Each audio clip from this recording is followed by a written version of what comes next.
The first moment of hearing the diagnosis of being metastatic is a very overwhelming moment. And usually what I suggest is patients to come prepared. Most of the time, they already know that there is a risk of being told this kind of news. So they have time to prepare at home and prepare a list of questions. For example, what type of breast cancer, where it's metastatic, and to try to understand what the goals of the treatment and the prognosis are.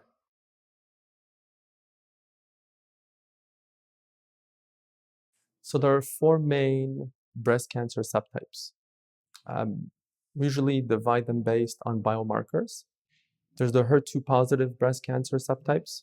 There's the triple negative breast cancer subtypes, which by its name means there are no biomarkers that we have identified.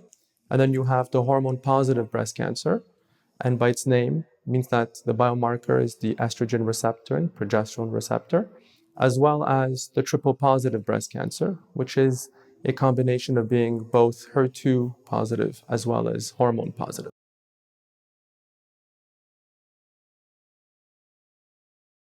Metastatic breast cancer is a chronic disease. And because it's a chronic disease and patients can live for a very long time, the type of treatment and its impact on the patients is quite important. And there's no way for physicians to really know what's important for patients unless they voice it.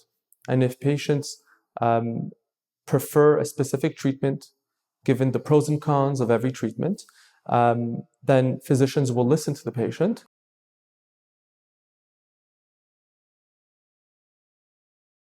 What I instruct all my patients is to do a few things.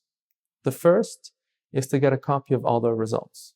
If there's no patient portal where they can access their results, then they should ask their physician or nurse to print them their lab results, scan results, in order for them to have the right information and to understand their trajectory. That's number one. Number two, it's to never be shy to ask a question. There are no dumb questions. I know everybody says that, but it's true.